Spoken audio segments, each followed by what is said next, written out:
Today we're celebrating the 40th anniversary of the legendary America's Cup win of Australia 2 on board its support vessel Southern Cross 2. We're at Rhode Island with some of the crew to mark the milestone.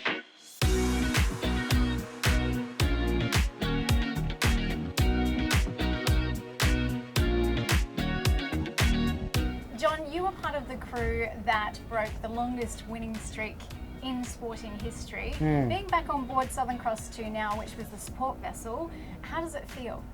Well, it's a bit like going back to work. When I jumped on board earlier today, and I hadn't been on it since 1983, quite frankly, boy, did it all come flooding back. How do you hope that your win will inspire the next generation? Well, they are fascinated by the story, and I think the fact that that documentary on Netflix was made, you know, you could see that you can have an incredibly exciting life if you pursue your dreams and your passions. So like there are these kids coming up, and they look at us and Skippy and I hooning around like goons and thinking, you know, there is another way of living life.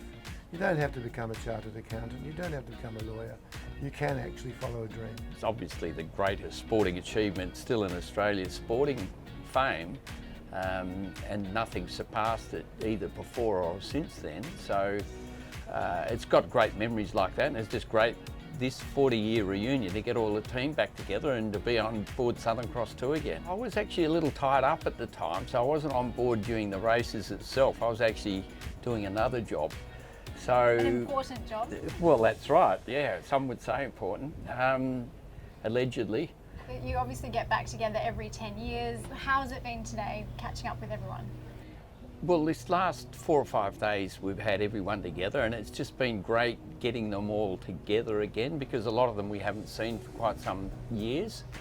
And when we sit down and have one of our private dinners or functions, the stories all start flowing, and it starts really bringing back the memories, because you forget bits of it and you remember bits, but once everyone gets together and starts saying, oh yeah, I remember this bit, it's like a jigsaw puzzle. It all starts coming together and you really get a good understanding about what actually happened 40 years ago.